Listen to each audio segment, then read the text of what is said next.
أبي أحمد عمر لبعض لا كل ما يوجي جبح السوق اسكو دي مر لبعض إنه لا كل ما حاسس شيخ محمود يجوا قوة السوق مجال بيجين ذلك تشاينها شركة سوق بجوا بالشلي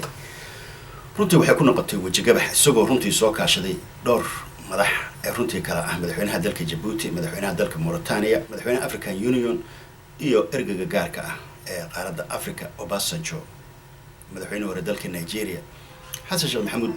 codsigaasi dhulka ayuu ku jiiday wuxuu yiri marnaba ma wada kulmayno waa sidii hore uu diiday wuxuu yiri ma wada kulmayno ilaa uu ka noqdo dabiciisii guracnaa iyo memorandum of understanding qaldana uu la galay Somaliland hadduusan ka noqonaynin waxba uusan waxa waaye marnaba waxa waaye soo codsanan inaan wada kulanno waxaan ku kulmi karnaa asagoo arrintaas ka noqdo waxay ku noqotay waji gabax laakiin wax isweydiin mudan ah su'aasha ugu weyn ee isweydiinta mudan ayaa waxay tahay damacan doqonnimada ah ee mar walba uu ku doonayo inuu kula fariisto Xasan Sheikh Maxamuud uu runtii waxa waaye isku sawiro dad badan waxay arrintaas waxa waaye ku fasireen in uu adduunka tusaayo nin nabad jecel inuu yahay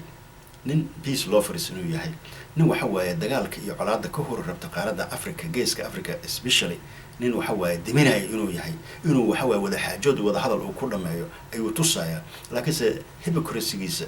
iyo waxa waaye guriciisa doqonnimo caalamka waa ay ka dharagsan yihiin waana ila yaaban yihiinba boontiga waxa waaye laga qaatana waxay tahay war ka noqaaliire dalka aad kala qaybinaysid iyo qorshaha guracan aad ku doonaysid bad iyo dhul Soomaaliyeed aad xoog iyo booban ku raadinaya aad leedahay ka noqo maxaan ku wada kulanaa xoolahigan ku wada kulanaa ma dhulkeena ka wada hadalnaa waa maya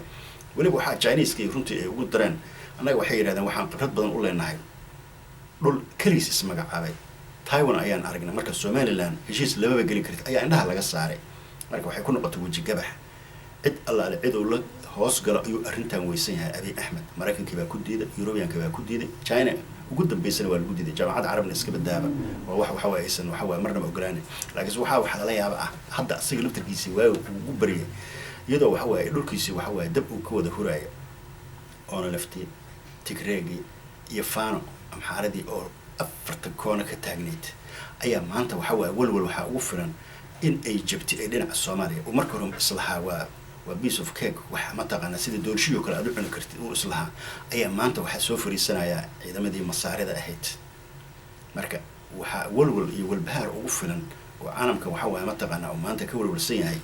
inuu waxa waa tusaayo in waxa waa meesha uu dagaal ka hor rabo laakiin dagaalka ninka wada waa asaga caalamkiina waxa waa loo wada sheegay laakiin si communique soo baxaya maanta ayaa la filayaa in arrimahaas oo dhan lagu soo wada qor kama hor dhacayno laakiin waxa waa si toos ah ayaa loogu sheegay Abiy Ahmed iyo dabiciisa waalan inuu waxa waa ka noqdo marka qodobkaasi intaas ayaan kaga baxay qodobka labaad runtii waxa ah dhibaato laftirkeedii Soomaaliya ka soo socoto ee ah xuduudaha Soomaaliya problemka Soomaaliya waa xuduudaha Soomaaliya laftirkeedii xuduudaha waxaan ka wadaa maamul goboleedyada xuduudaha ay leeyihiin oo carqabad iyo caqalad ay ka soo socoto laftirkeeda koos waxaan saas u leeyahay wixii ma kala cadda xagee xuduud ah hadda magaalada Muqdisho ama gobolka Banaadir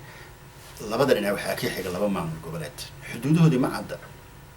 dhankaas waxa ka xiga Koonfur Galbeed xuduudkoodii lama yaqaan meel uu ku egyahay meel uu ka bilowdo lama yaqaan dhankan waxa ka xiga Hirshabeelle xuduudahoodii lama yaqaan halka xamar ay ku egtahay lama yaqaan wixii waa isdhex galeen qabaa'iladii waa isku dhex jiraan sida loo kala saari lahaa waa adag tahay dagaal waxay noqon doonaan runtii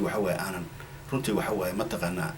guula laga gaari doonan oo runtii waxa waaye wanaag aan ku dhamaan doonan because qabaa'iladii xaggana waa jiraan xuduudihii goboladana ma ay cadda marka hadii qoladana ay yiraahdaan anaga halka maamulno qoladana anaga halka maamulno dhibaatadeeda ay leedahay waana waxa waa runtii waxa waa laga walwalo ee soo socdo waxay badan hadda dhacay oo aan aragnay inay ka dhaceen laago inay qabaa'ilo ku dagaalameen Koonfur Galbeed ciidamadeeda meesha ay keentay qabaa'ilkii meesha joogan waxay leeyihiin deegaankayga Macuusley ayaana la yiraahdaa waa xoreysanaynaa xaq baan u leenahay sida goboladii kale waxa waaye dadkoodii ay waxa waa shacabkoodii ugu kaceen deegaankeena iyo dadkeena anaga shabaab ka kicinayna ay qabaa'ilka ku doodayaan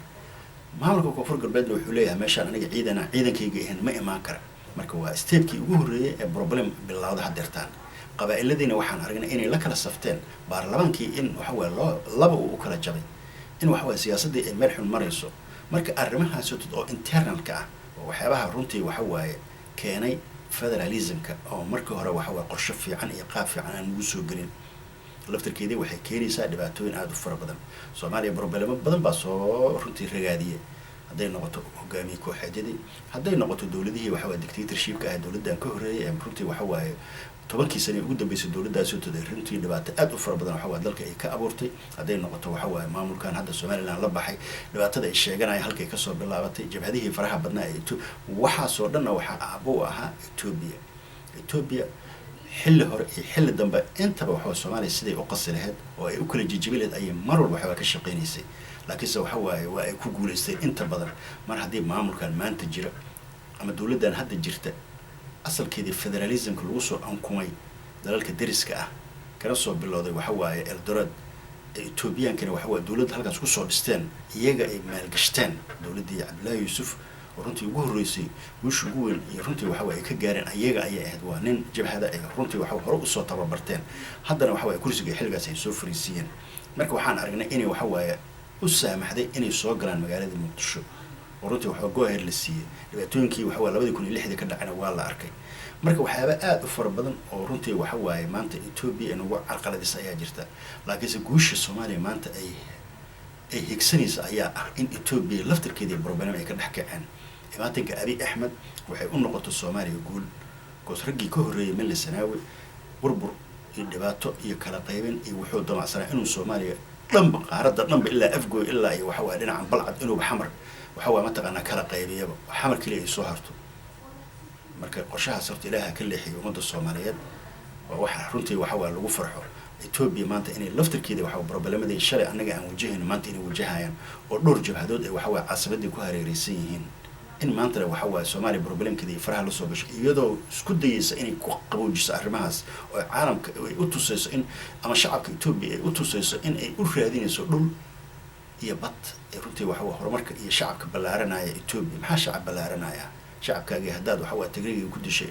60,000 ku dhawaad haddaad xasuuqday haddaad faano oo nimankii amxaarada ahaa aad xasuuqday ormadaada haddaad xasuuqday adiga ciidankaageen almost waxa waa 100,000 iyo ka badan la xasuuqay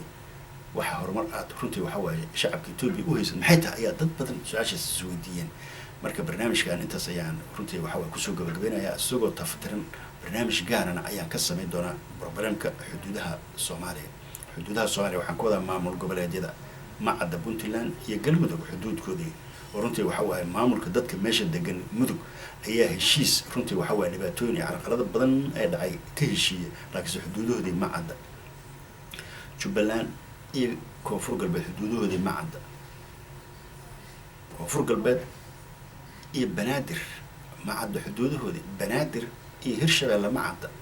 marka waxa soo dhan waxay noqon doontaa problema soo burqan doona saas u soo bixi doona ee runtii waxa aan la celin karin arrintaasna mar kale ayaan ka hadli doonaa runtii waxa barnaamij gaar ah ayaan ka soo saari doonaa